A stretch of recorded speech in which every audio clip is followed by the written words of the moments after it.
from a coverage standpoint, you know, it's everything we expected. You know, I think he's picked up the linebacker pieces of it pretty well as well. So, you know, making good progress, but like everybody else, he needs more time, more reps.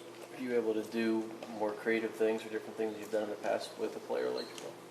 Yeah, we'll be able to do some stuff, but, you know, that position's always been occupied, you know. The last three guys were all in the NFL that I've coached, so, you know, that have played that position. So, you know, it's a pretty, you expect a lot at that spot. So, you know, we're going to get what we expect. There's no question. Jim said Time for a couple more. Who else plays that spot? Like, is there another guy that could do what Jabrill does on the team We're right now? playing Noah there, Noah Okay. Furbush.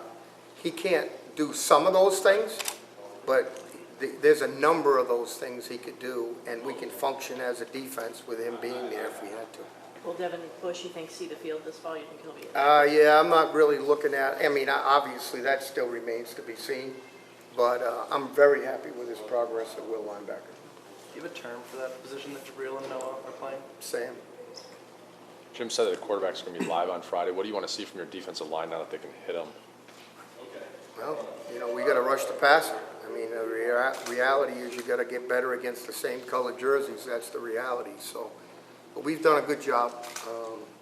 You know, and obviously there'll be some limitations as to what we're going to be able to do from a defensive perspective, which is fine, because you want to find out who can win the one-on-ones and those kinds of things. So, you know, got to go get them.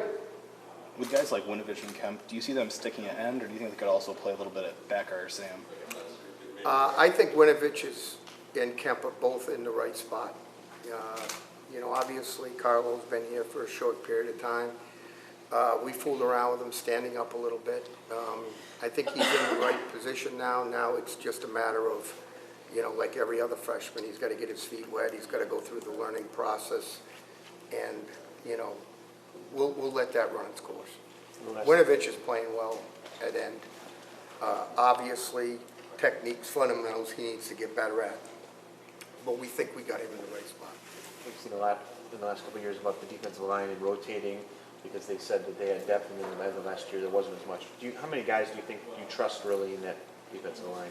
Well, we'd like to be, you know, 7 or 8 guys. I mean, you certainly want to be a pair and a spare, but you'd like to be up to 7 or 8 guys, 8 if possible. What are you at now, do you think? Do you trust? You know, I think we're approaching that number. You know, I really do. I think once we, you know, we get through summer workouts and we get everybody back healthy there, plus the influx of the young guys, I think we'll be just fine. Good to work with last question. Excuse me? Good to work with Brian again. Yeah, Brian's a great guy. He's a tremendous player, tremendous leader. Won a national championship as a player, and you know, helped me coach a team that went to the national championship game. So I still lay awake thinking of Amani Edwards from App State on occasion. But I'm glad to be back with him. He's a great guy.